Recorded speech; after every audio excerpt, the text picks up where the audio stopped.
Je suis très heureuse d'être avec vous ce soir et notamment pour parler de photographie, en particulier de l'œuvre de cet immense artiste Ray Metzger et fondamentalement on est entouré là ce soir par son travail. Je crois que je vous encourage vivement pour les personnes qui n'ont pas passé du temps à vraiment regarder les tirages. Il faut absolument voir ce travail de visu. J'ai apporté beaucoup d'images, certaines sont dans l'exposition, mais évidemment ça ne peut pas rendre ce qu'on ressent face aux tirages eux-mêmes. En effet, j'ai eu la chance de rencontrer Ray Metzger lors de la préparation d'une importante rétrospective qui reprenait 50 ans de carrière que nous avons organisée en Suisse au musée de l'Élysée. C'était il y a 18 ans, quand j'ai calculé récemment. Évidemment, j'ai eu un petit choc. Mais je dois dire que je cite souvent cette rencontre que j'ai eue avec Ray Metzger, disparu aujourd'hui. À l'époque, il avait 75 ans et j'ai eu l'occasion de faire plusieurs séjours chez lui à Philadelphie. Et j'étais vraiment émerveillée par le fait que Metzger conservait une curiosité vraiment intacte pour sa photographie. Et c'était très très beau de parcourir ensemble avec lui, mais aussi avec le co-commissaire de cette exposition, Bill Ewing, qui était le directeur à l'époque du musée de l'Élysée et qui m'a fait découvrir Ray Metzger. Et Bill Ewing qui avait organisé une première exposition de son travail en 78 à New York et qui correspondait à 20 ans de carrière. Et là, on était à 50 ans de carrière. Et on a pris le temps véritablement de parcourir l'œuvre des premiers sujets dans les années 50 jusqu'aux travaux qu'il faisait la semaine précédente, puisque à 75 ans, il continuait à produire de nouvelles images. Et j'ai un souvenir très clair de ces journées passées avec lui, où ensemble on parcourait aussi ses planches contact. Et je l'observais vraiment aussi redécouvrir certaines périodes de sa carrière, ou au contraire donner des commentaires aussi sur ces 50 ans de travail dans la photographie. Un livre était paru à cette occasion dans lequel j'avais pu y mettre l'interview que j'avais fait avec l'artiste. Et à la demande de Raphaël, l'autre jour, j'ai cherché dans mon serveur. Alors je ne savais pas s'il fallait que je trouve des disquettes, mais non, j'ai quand même trouvé des fichiers de ces quelques journées d'interview. Par contre, je ne peux plus lire ces fichiers, donc il faudra que je trouve une solution, parce que là aussi je pense qu'il y a certainement beaucoup d'échanges que je n'avais pas dû utiliser à l'époque, mais certainement quand un artiste disparaît, avoir la première parole, c'est une source importante et certainement encore des choses à découvrir. L'autre chose, en découvrant cette exposition ce soir, mais aussi le livre qui est en vente, City Lux, qui correspond à une exposition qui a eu lieu l'année dernière à Bruxelles, donc 10 ans après le décès de Ray Metzger, j'ai découvert des images que je ne connaissais pas et j'ai réalisé à quel point il n'avait pas ouvert tous ses tiroirs. Et évidemment, c'est avec beaucoup de plaisir que je découvre certains de ses travaux. Et aussi à nouveau pour moi ce soir, je suis vraiment émerveillée par la qualité des tirages qu'il réalisait lui-même. Il passait beaucoup de temps dans la chambre noire Et en préparant cette présentation, j'ai trouvé que c'était très difficile de rendre justice à ce travail. Donc c'est une grande chance de pouvoir avoir ici à Rouen autant de photographies de Ray Metzger. Et vous le voyez très bien dans cet accrochage, c'est un artiste qui a un véritable penchant pour l'expérimentation. Je vois que Raphaël, avec la scénographie de cette exposition, s'est donné beaucoup de liberté, et je crois que c'est lui-même souhaitait ça pour son œuvre. Et il avait vraiment, le souvenir que j'ai de lui, c'était vraiment cette curiosité qui ne cessait d'agiter son esprit, et notamment aussi en redécouvrant, comme je l'ai dit tout à l'heure, son travail. J'aimerais aussi dire que plusieurs personnes, au cours de sa carrière, ont cru dans le talent de Ray Metzger, mais c'est vrai qu'il est toujours assez étonnant de voir qu'il est finalement resté peu connu. Il a côtoyé des gens très importants, notamment son professeur. Enfin, l'un de ses professeurs était le grand photographe américain Harry Callahan. Il a aussi été élève de Aaron Siskin, qui sont des photographes très importants. On y reviendra dans la photographie américaine des années 50. Il côtoyait d'autres photographes, bien sûr, notamment Lee Friedlander, qui est encore en vie aujourd'hui, mais de la même génération. Il a été repéré quand même très très jeune par par des personnes importantes. Je pense notamment à John Sarkowski, qui dirigeait le département de photographie au MoMA à New York, et quand même le temple de l'art, et qui, avec son département de photographie, faisait vraiment écrivait en fait l'histoire de la photographie américaine de l'époque. Et on lui a offert sa première exposition dans un musée au MoMA en 1967. Il était encore très jeune. Et puis il a eu une autre grande exposition dans les années 80 à Houston, au Texas, qui est une exposition qui était vraiment très importante et qui avait circulé, je crois, dans 6 musées américains. Donc on peut pas dire qu'il était resté dans l'ombre. Il avait également une galerie qui, depuis les années 80, donc on est vraiment au début du marché aussi de la photographie, et on sait à quel point New York est important. Il avait donc une galerie à New York, la Lawrence Miller Gallery, qui a vraiment soutenu son travail pendant des années. Aujourd'hui, il est représenté notamment à Paris par la galerie Les Douches.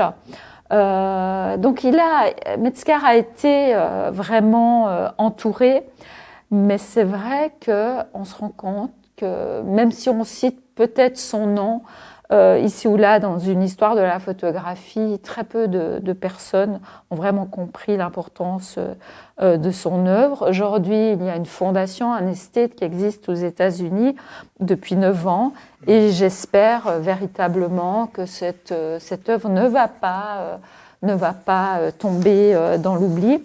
C'est la raison pour laquelle une exposition comme on la voit aujourd'hui est vraiment très importante pour vraiment qu'on comprenne aussi le sens profond de cette œuvre qui, et on le voit ici sur les murs, des images qui datent de plusieurs périodes de sa carrière. On voit que c'est quelqu'un qui a jamais cessé d'expérimenter, n'a jamais cessé de s'intéresser à son médium, qui est donc la photographie. Donc, je le dis clairement, je suis contente de vous voir aussi nombreux, mais c'est une figure majeure de la photographie américaine. J'aimerais résumer sa démarche par cette phrase. Aujourd'hui, le rôle du photographe est de voir les choses d'une manière nouvelle. Il doit réagir à la couleur et à la forme, non à la réalité. Et cette citation que j'ai trouvée date de 1953. 1953, donc vraiment très très jeune dans sa carrière. et j'aimerais remonter avec vous sur cette photographie américaine de l'après-guerre pour comprendre aussi qu'est-ce qui a nourri le jeune Ray Metzger dès ses débuts. Pour comprendre peut-être la photographie américaine de l'après-guerre, il faut aussi voir la distinction avec la photographie européenne. En Europe, et là je vous montre une photographie d'Henri Cartier-Bresson très iconique. Et en Europe, on peut dire que la photographie de l'après-guerre était vraiment dominée par la photographie humaniste, qui était, comme vous le voyez ici, incarnée par des photographes comme Cartier-Bresson ou un Robert Doisneau ou un Willy Ronis.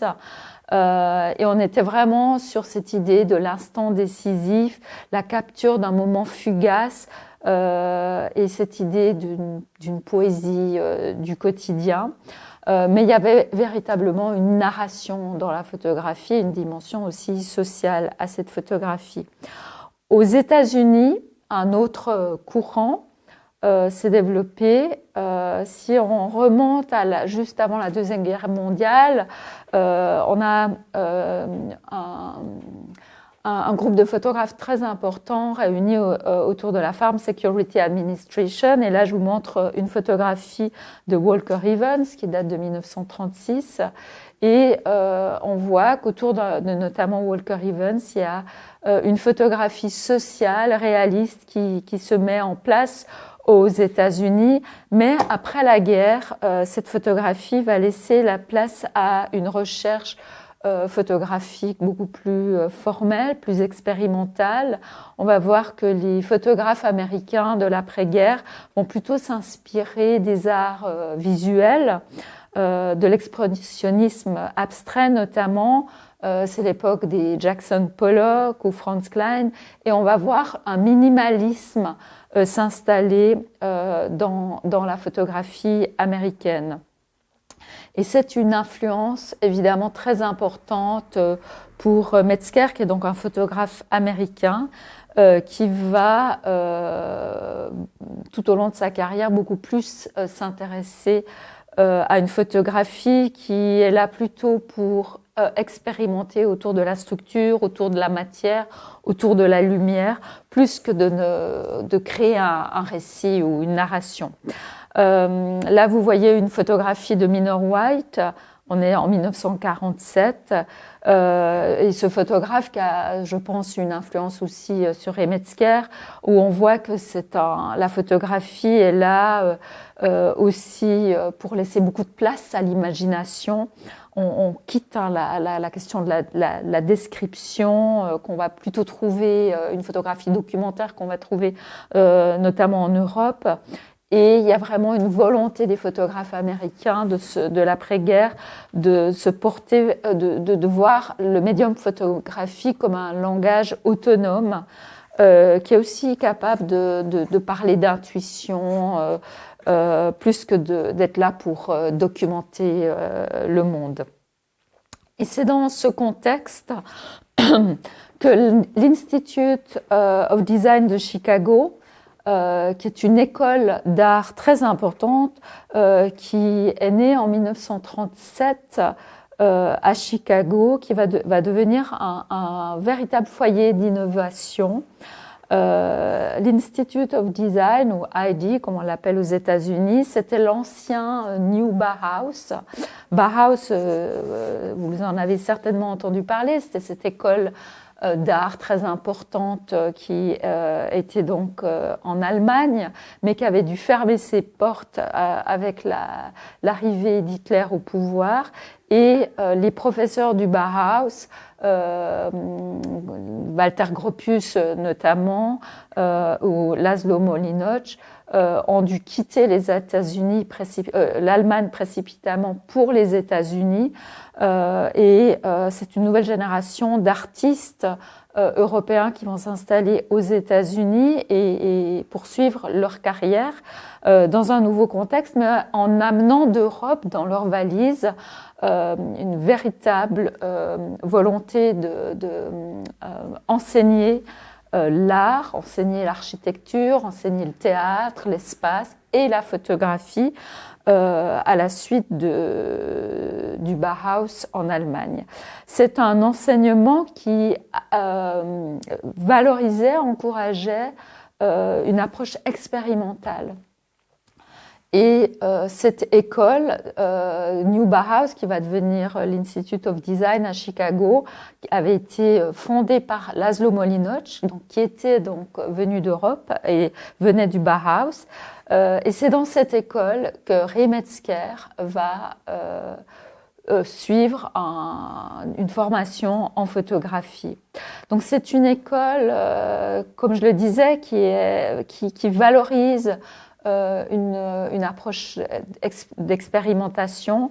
On y apprend les jeux graphiques, l'exploration de la lumière. Il y avait différents exercices qu'on trouvait. Et là, vous voyez une image d'un atelier qui montre à quel point les ateliers, ou en tout cas les années de propédeutique étaient très importantes, puisqu'on demandait vraiment aux étudiants d'expérimenter et de faire vraiment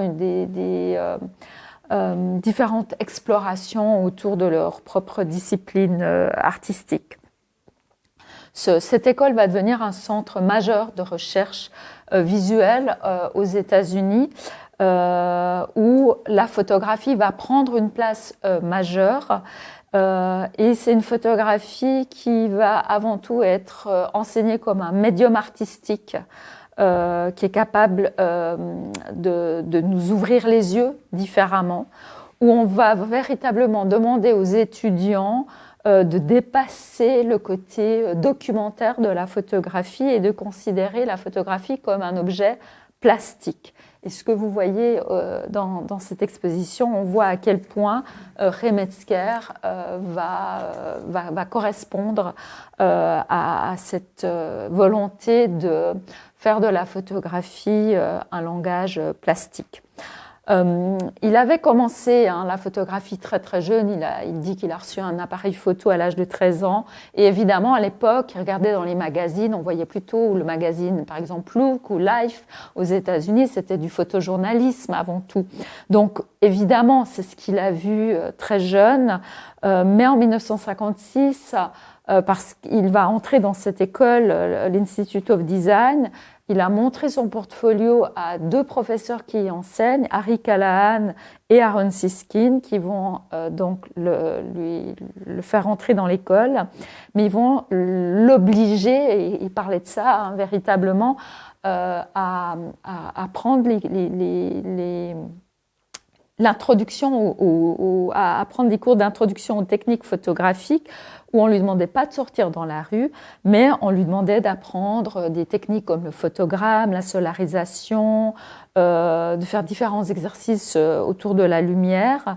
Et c'est tout ce travail d'atelier, de studio qui va être très important lors de cette première année de formation à Chicago.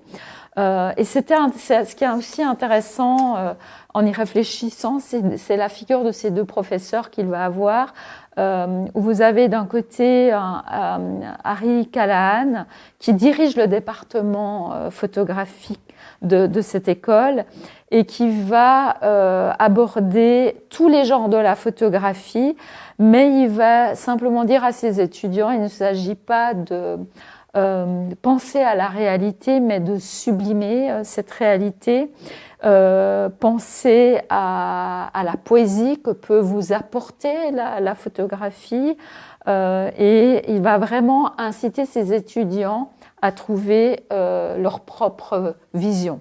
D'ailleurs, Metzger a dit Harry Callahan ne m'a montré aucune de ses photographies, donc c'est pas qu'il montrait en exemple ce qu'il devait faire.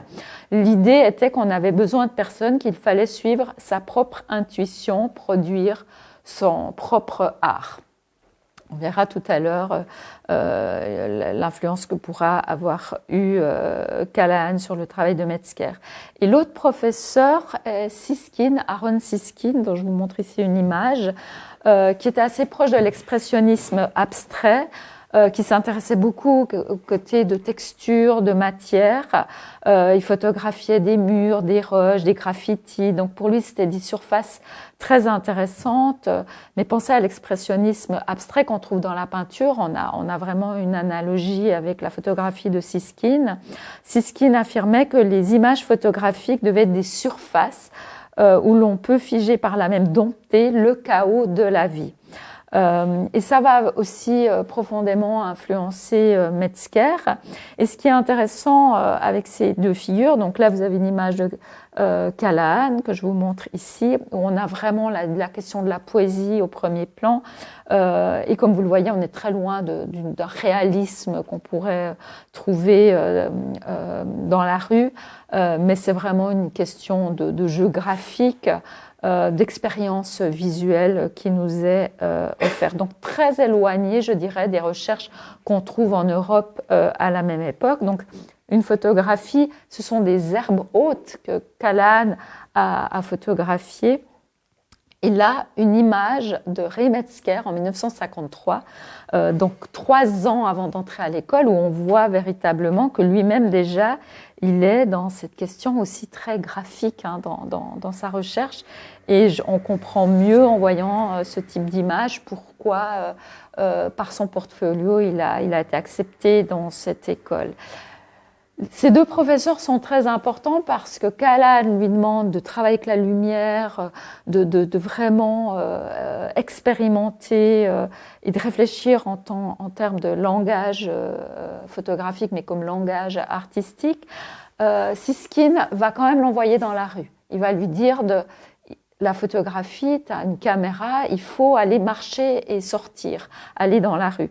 Et je crois que ces deux familles vont vraiment se rencontrer avec le travail de Ray Metzger. Il y avait évidemment beaucoup de passages d'autres professeurs dans cette école. Minor White, dont j'ai montré tout à l'heure une image, est passé aussi par l'Institute of Design. Et puis, il y a toute une génération d'élèves qui ont étudié dans les mêmes années que Metzger, qui sont devenus très importants. Si vous vous intéressez à la photographie, vous avez peut-être vu il y a quelques mois ou l'année dernière, je pense que c'est exactement il y a 1 an, au BAL à Paris, la très belle exposition qui était consacrée au photographe japonais Ishimoto, qui était un photographe japonais mais qui avait étudié pendant les mêmes années que Metzger à l'Institute of Design. Donc l'idée était vraiment de dépasser la photographie documentaire et d'inventer un nouveau langage. Je vais vous montrer maintenant rapidement plusieurs images assez vite de ces premières années de Metzger alors qu'il est encore à l'école à Chicago, où on va le suivre dans ses explorations photographiques, où on voit à quel point ces formes graphiques sont vraiment au cœur de sa pratique. C'est bien un photographe qui sort, il n'est pas dans son studio, il est dans la rue.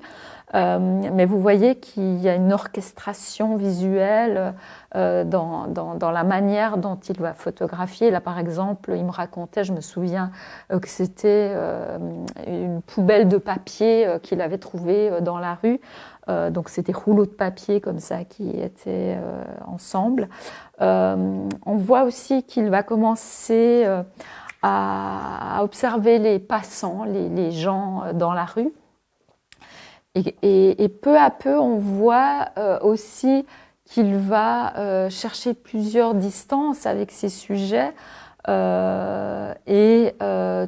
tout en ayant une conscience aiguë du paysage autour de lui et de ses points de lumière. Je vous parlais tout à l'heure de l'importance de la lumière. Il y avait un exercice qui était primordial, qui était donné par Callahan, c'était de travailler avec une boîte lumineuse.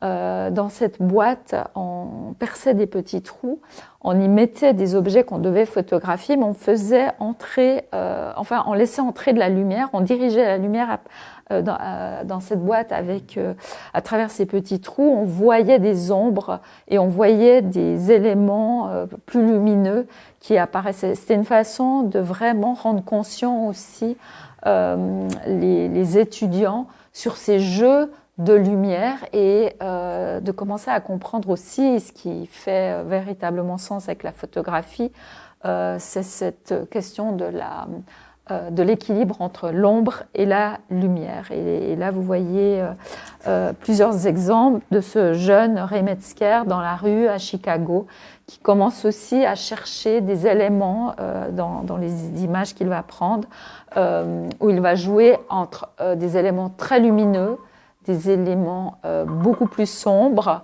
et il y a en même temps le jeu aussi, comme vous le voyez avec cette image ou celle que je vous ai montrée tout à l'heure, que vous voyez juste là, qui est vraiment cette idée aussi de la netteté et du flou. Et en parallèle, eh bien, tout cet apprentissage, comme je vous l'ai dit, ce qui est déterminant dans les outils que Metzger réunit pendant ces années d'apprentissage, c'est aussi d'expérimenter et d'explorer le médium photographique. Et vous voyez ici avec cette image de sous-voix à quel point on commence aussi à avoir des jeux sur le négatif lui-même. Ou cette image qui est juste cachée derrière l'écran. Alors évidemment, je vous encourage vivement à aller la voir tout à l'heure parce que la reproduction ne permet pas de s'en rendre compte. Mais on voit que là, il y a vraiment l'idée du jeu aussi dans la chambre noire et de jouer avec les négatifs. Donc, ces années de formation sont vraiment primordiales dans l'approche qu'il va avoir de la photographie entre, comme je l'ai dit tout à l'heure, une photographie de rue, mais qui est plutôt un prétexte pour lui pour vraiment apprendre à jouer avec sa caméra. Mais on va voir ces figures humaines qui sont là bien présentes, des figures humaines qui sont des gens de l'ordinaire, du quotidien, où il va déclarer « J'ai toujours recherché un certain naturel des gens vacants à leur vie quotidienne. Le concept de l'homme ordinaire m'a toujours fasciné. » Donc on voit aussi que c'est une photographie qui ne va pas chercher l'exceptionnel, qui ne va pas chercher, mais au contraire on a ces personnes qui sont comme des ombres qui traversent les rues. Donc là voilà quelques images que j'ai ici qui sont celles que vous voyez là, mais véritablement regardez plutôt ici sur le mur que l'écran. Et vous voyez notamment avec cette image aussi à quel point cet élément, ce rectangle qui se trouve à côté de cette personne photographiée de dos devient l'élément central cette plage de lumière devient l'élément central de l'image. Et on voit aussi que ces deux passants qu'il photographie, où on ne voit que les jambes, on retrouve ce rectangle de lumière, une lumière éclatante. Et là, on retrouve déjà le langage formel de Ray Metzger, qui sont ce fort contraste entre du très noir et du très, très blanc.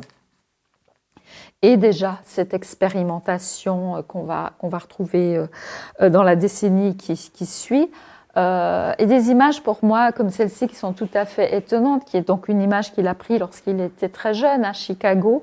Et vous le verrez, je vais vous parler dans quelques instants de sa façon aussi de décomposer l'image ou de créer des images qui réunissent plusieurs négatifs dans une même image. Et c'est une image tout à fait classique, hein. C'est une photographie qu'il a prise dans la rue. Mais chaque fois que je vois cette image, j'ai l'impression qu'il y a deux photographies qui ont été réunies dans un même cadre. On y reviendra.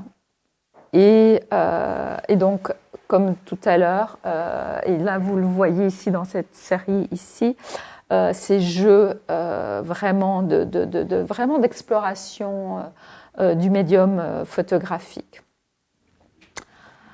Après avoir passé 3 ans dans cette école, en 1960, Metzger va partir avec ses économies en Europe pour se rendre d'abord en Allemagne. Sa famille était d'origine allemande et il avait vraiment envie de découvrir l'Europe.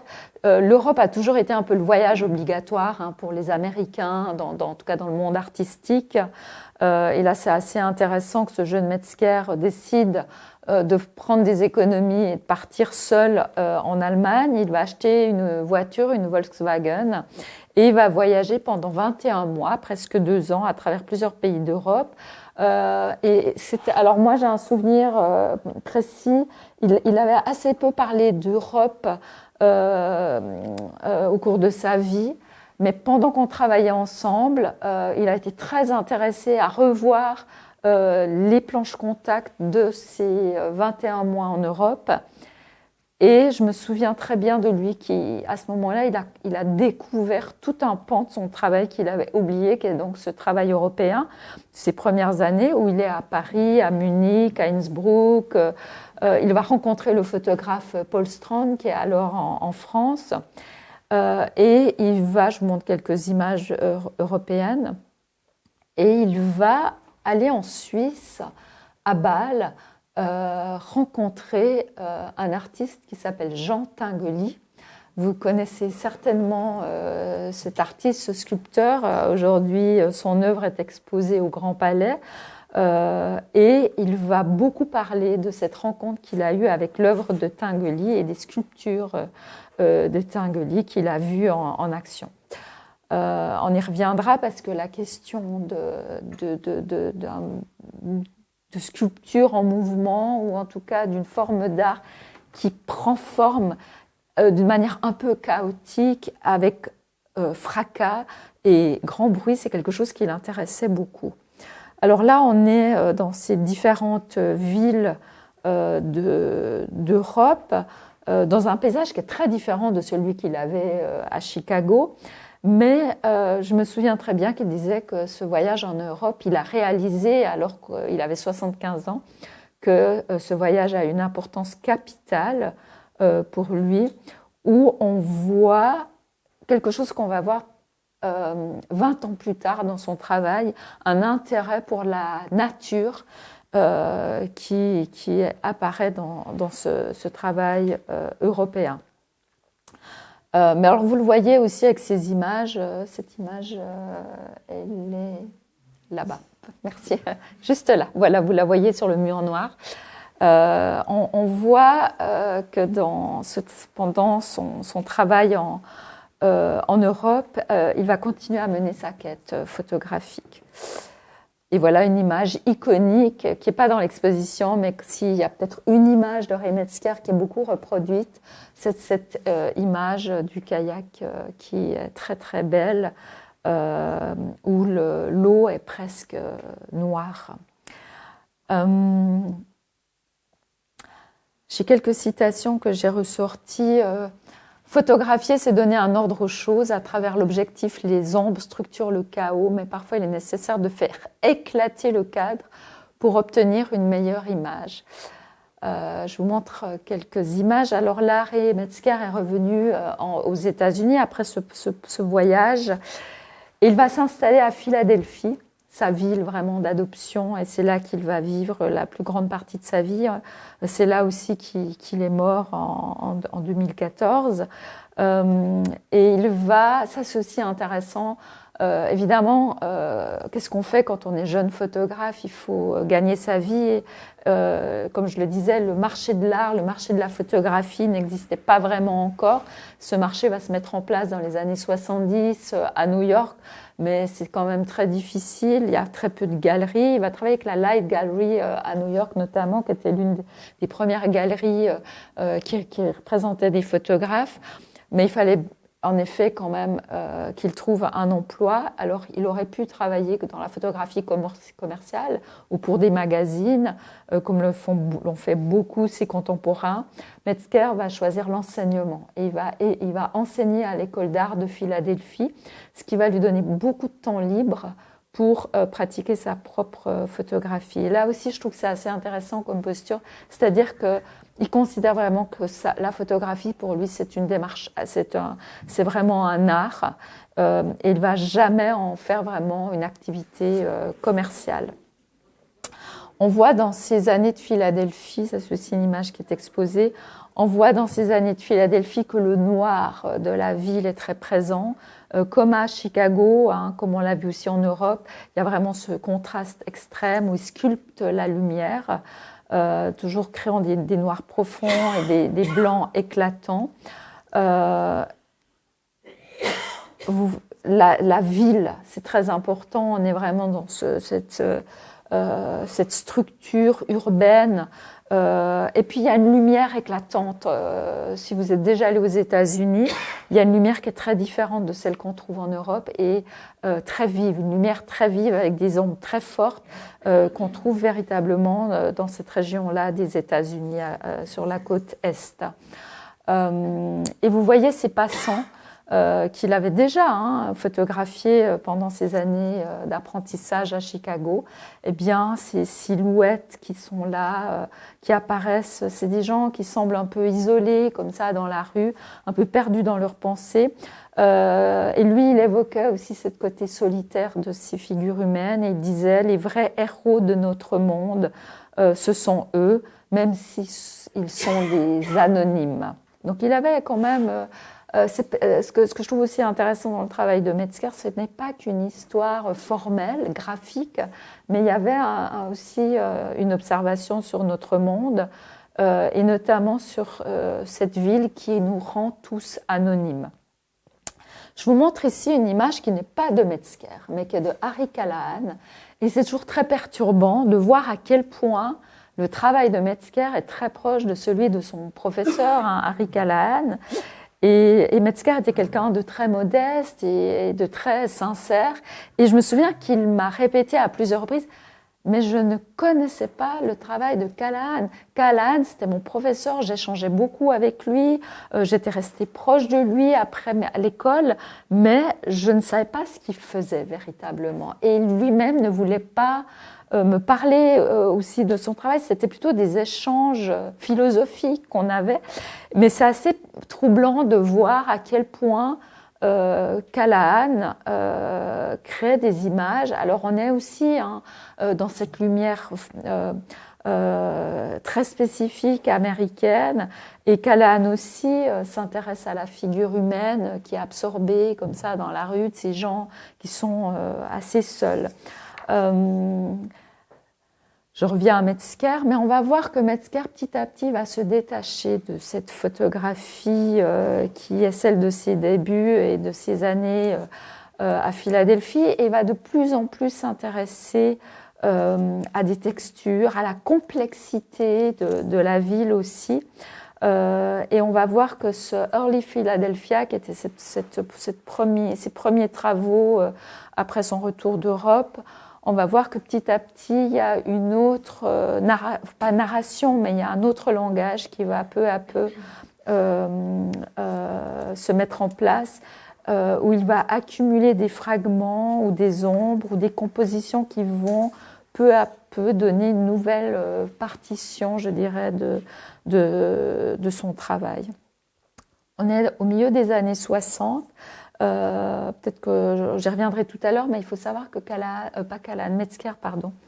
Metzger écoutait beaucoup de musique. Il a toujours écouté beaucoup de musique et il était très intéressé par le jazz à cette époque-là. Et cette idée de l'expérimentation va se poursuivre dans la deuxième moitié des années 60. Les images isolées sont statiques, mais quelque chose se passe lorsque deux images sont juxtaposées. La photographie est un territoire riche en découvertes qu'il faut explorer. Et vous voyez que ce travail de la deuxième moitié des années 60 va se faire de plus en plus expérimental, je dirais. Ça, c'est une image qu'il a prise, qui était d'ailleurs l'affiche de l'exposition que nous avions faite en 2007. C'est une image qu'il a prise d'un passant, voilà, qui marche rapidement dans la rue où l'ombre est projetée. Et on va voir que cette image, en fait, annonce des jeux d'expérimentation que Metzger va avoir avec ses négatifs, où petit à petit, il va se dire que l'image unique ne va plus lui suffire. Il aimerait aller un bout plus loin et à dépasser cette idée que la photographie, c'est juste cet enregistrement d'un cadrage, en fait, d'un moment qui a été saisi, sélectionné.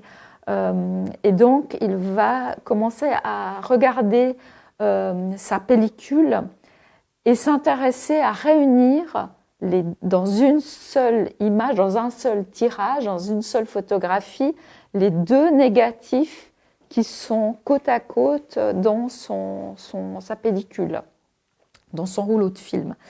Et donc, ça crée des images tout à fait surprenantes, avec un nouveau langage qui va se mettre en place. Il va appeler cette série les double frames, donc les doubles cadrages, double cadre, et ça va vraiment l'exciter à ce moment-là.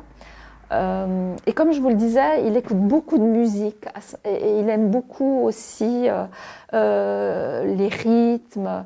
Il va être très intéressé en travaillant dans sa chambre noire. Il me disait qu'il mettait toujours de la musique. Il écoutait aussi beaucoup de musique classique, mais je pense que dans les années 60, on était dans une musique qui était beaucoup plus expérimentale. Et petit à petit, dans sa chambre noire, avec certainement cette musique aussi qui l'inspirait, il va vouloir essayer de rendre de manière visuelle, photographique, des émotions qu'il a en écoutant cette musique. Et il va commencer à se dégager de cette image classique de la photographie en réunissant dans des composites des images qui sont donc issues d'un même rouleau de film. Avec des images qui deviennent très rythmiques, où il va jouer vraiment sur les questions de composition. On est vraiment dans une polyphonie. Et c'est un travail très minutieux qu'il faisait pour réaliser ces composites, qui commençaient à prendre des tailles aussi plus importantes. Je sais aussi qu'il prenait beaucoup de soin. Alors parfois, il découpait dans ses planches contact et il recollait les morceaux, ou alors c'était vraiment un travail de la chambre noire. Et ça devient, c'est très intéressant parce que ça offre deux expériences visuelles. D'une part, quand on regarde de loin, c'est très abstrait, on ne sait pas trop ce qu'on est en train de regarder. Mais si vous êtes face au tirage et vous vous approchez, on se rend bien compte qu'il s'agit de photographie et que ce sont des éléments pris dans la rue. Donc ce jeu visuel et ce côté un peu simultané d'une vision lointaine et rapprochée, multiple, ça l'intéressait beaucoup, et pour lui il y avait un lien véritablement avec le jazz aussi, qu'il écoutait à l'époque. On est à l'époque aussi de personnes comme John Cage, qui expérimentaient beaucoup au niveau de la musique, et fondamentalement Metzger cherchait quelque chose de semblable avec le médium photographique. Et il était très heureux d'engager la main aussi et de coller ces images, et ça devenait des œuvres assez grandes. Et c'était vraiment une volonté pour lui de renouveler le langage de la photographie. Je fais juste un petit aparté, je reviens sur d'autres photographes de l'époque pour vous montrer à quel point le travail de Metzger est très différent. Ici, une image de William Klein, où on est dans le chaos urbain, mais on est avec un engagement très différent par rapport à l'attente que la photographie peut apporter. Donc, contrairement à Klein, qui est vraiment dans une agitation de la rue, Metzger, lui, on voit qu'il est dans la structure. Ici, un autre contemporain de Metzger, Lee Friedlander, vous voyez qui joue avec la question du reflet dans la photographie de rue. Metzger, lui, était plutôt dans l'idée de la répétition. Donc on voit que c'est des recherches différentes. Winogrand, qui était aussi un contemporain, Gary Winogrand, qui était vraiment il cherchait à montrer le rythme de la rue, mais on est dans une photographie quand même très documentaire. Eh bien Metzger, lui, il refusait cet aspect documentaire et il voulait composer. Il y avait vraiment une idée de composition. Et une autre photographe de la même génération, vous connaissez évidemment Diane Arbus. Donc oui, on est aussi là dans le portrait. Alors on se rend compte que chez Metzger, la figure humaine, elle a un rôle totalement différent. Et vous voyez à quel point il ne s'intéresse pas à un portrait psychologique ou social de ce type-là. Donc on est dans une street photography chez Metzger, comme ses collègues américains, mais très différente dans son approche. Et là, je vous montre toujours un travail qu'il a fait. Il quitte avec cette série Les rues de Philadelphie. Il est à Atlantic City, dans le New Jersey, et il passe beaucoup de temps pendant l'été à observer les gens sur la plage. Mais vous voyez que c'est à nouveau un prétexte à nouveau de s'interroger aussi, d'explorer sur le médium photographique avec ces double frame et les couplets. Alors là, lui, il appelait ça des couplets. Alors les double frames que je vous ai montré tout à l'heure, c'était 2 négatifs qui sont donc sur le rouleau de film, dans la pellicule, qui avaient été prises côte à côte. Là, il réunit 2 images qui sont prises dans le même rouleau de film, mais qui ne sont pas côte à côte. Et pour montrer qu'il avait réuni 2 images, il gardait la bordure noire. Donc là, il joue de manière verticale, horizontale. Donc vous voyez, il est toujours dans cette expérimentation. Et parfois, il revient à cette image unique. Puis, nous avançons un peu dans le temps. On est dans les années 70. Et là, il va vouloir vraiment... Il aura besoin d'un renouveau. Et il va se rendre au Nouveau-Mexique où il va accepter une place pour 2 ans. Il va enseigner à l'université de New Mexico à Albuquerque et il va être très intéressé à quitter Philadelphie pour découvrir une autre lumière, un autre paysage. Et ce sera vraiment pour lui une incitation à renouveler son travail. Où là, vous voyez qu'il y a un nouveau jeu de lumière qui va se mettre en place et la découverte aussi du paysage. On en a parlé tout à l'heure brièvement avec l'Europe, mais là, on sent que la nature, qui est très présente évidemment au Nouveau-Mexique, puisqu'on est dans des espaces dans des paysages très ouverts, c'est quelque chose qu'il fait entrer dans sa photographie. Toujours cette recherche avec des images souvent très abstraites. Et puis également, dans ces années 70, il va faire un voyage en Grèce, il va revenir en Europe et il va initier une nouvelle série que vous voyez sur le mur du fond qui s'appelle Pictus Interruptus. Donc il aimait bien donner des noms à ces séries un peu mélodiques comme ça. Et cette série, donc il est en Grèce, magnifique, photogénique. Le paysage est somptueux, la mer est bleue, le ciel fantastique, il fait beau. Et en fait, il va être très perturbé en tant que photographe parce qu'il va se dire « mais moi, je ne peux pas photographier ça ne correspond pas du tout à ce que je sais faire et je n'ai pas envie de ce type d'image. » Et donc, il va perturber ce magnifique paysage grec qu'il va avoir devant les yeux en prenant une feuille de papier qu'il va tenir dans sa main et la poser devant lui en prenant son image. Et il va commencer à brouiller ce magnifique paysage de la Grèce avec ces figures qui viennent brouiller, perturber, interrompre en fait la beauté du paysage. Donc là, on voit à nouveau un langage autonome de la photographie qui est là vraiment pour déjouer l'attente. Et cette série, il va la poursuivre à son retour à Philadelphie. Donc, dans les années 80, il revient à Philadelphie, s'installer là.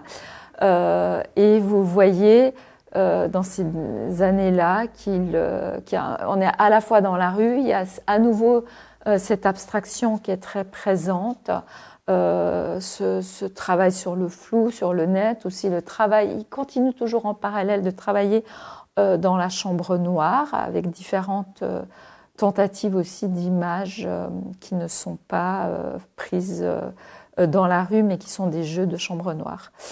City Whispers, c'est la dernière grande série qu'il va faire à Philadelphie, en tout cas qui peut-être ouvre la dernière période de sa vie. C'est une série qui commence au début des années 80, mais qu'il ne va jamais vraiment interrompre. Quand moi, j'avais travaillé avec lui dans les années 2007, il continuait de photographier la rue à Philadelphie où il vivait. Et là, on voit quelque part que ces images de rue qui font suite à ce qu'il avait fait 20 ans plus tôt, les passants, toujours les passants qui sont là, les anonymes dans la rue, on voit qu'ils s'approchent. Il est beaucoup plus proche de ces personnes, mais on ne voit pas leur visage. Et il y a quelque chose toujours, il y a toujours une réflexion chez lui, il en parlait beaucoup sur la condition humaine. Quelque part, il disait on est là juste de passage, nous, dans cette ville qui nous absorbe, qui nous rend tellement anonymes. Et il disait on est là puis on disparaît. Et c'est un peu comme ça qu'il traite ces figures humaines, comme vous pouvez le voir dans ces images où on a ces ombres. Il y avait un côté assez sombre aussi dans cette façon qu'il avait de penser à nous qui vivons dans ces villes où on est complètement dans l'anonymat. Et on est là de passage, il y a un côté très furtif comme ça.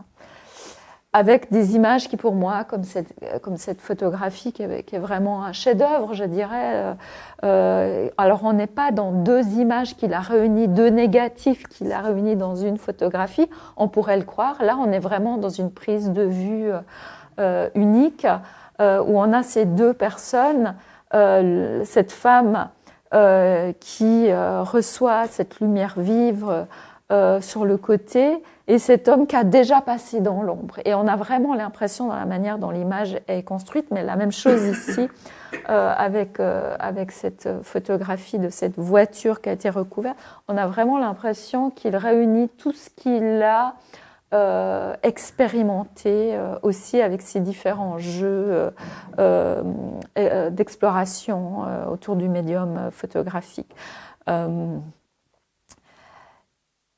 Et soudain, à nouveau, c'est intéressant parce que Ray Metzger n'a pas peur de prendre des risques. Il a, pour terminer, je vois que le temps passe, j'aimerais vous montrer des paysages qu'il a fait en Europe. Il va refaire un voyage important en Europe, en Italie notamment, dans les années 85-90. Il a besoin de faire une pause. Il a l'impression aussi, lui, que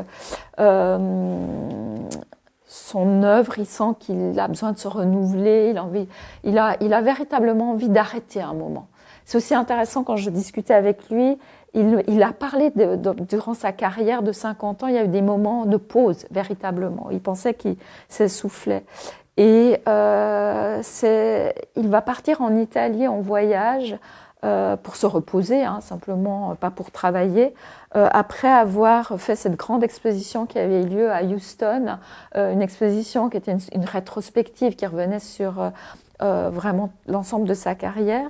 Et soudain, il avait son appareil photo avec lui, mais soudain, alors qu'il est en Italie, il va s'amuser dans la forêt, dans les feuillages, à photographier cette nature qu'il n'a jamais véritablement embrassée encore. Et on retrouve des images très abstraites, mais avec des éléments de végétaux, de feuillage, toujours ce jeu sur la lumière.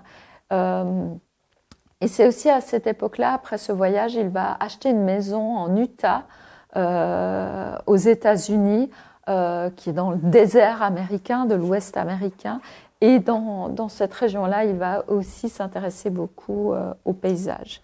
Et je dois dire que le travail qu'il a fait dans les dernières années de sa vie, et vous voyez ici des images qui datent du début des années 2000, donc ça c'était vraiment les photographies qu'il faisait quand on préparait sa grande rétrospective ensemble. On sent vraiment une sorte de lien fort entre cette nature qu'il avait fait entrer dans sa photographie et toujours évidemment le paysage urbain qui était très présent. Voilà ce que je peux vous dire sur cet immense artiste qui n'a jamais cessé d'interroger, explorer sa photographie, qui a beaucoup travaillé aussi sur la qualité de ses tirages, qui était vraiment un tireur hors pair. Le travail de la chambre noire a toujours été très important pour lui. Et puis, alors, des choses que j'ai découvertes qu'il n'avait pas montrées très récemment, eh bien, il y a ces expérimentations, aussi ces collages. Et vous avez sur le mur juste derrière vous, à l'arrière, des images absolument fantastiques, très abstraites, mais on voit que cette tension entre cette photographie qui représente des éléments de la réalité et cette volonté de nous présenter une autre abstraction, une expérience sensorielle, je dirais, a toujours été très présente. Et cette question pour lui était vraiment de travailler avec le regard et de nous ouvrir les yeux. Voilà, merci beaucoup pour votre attention.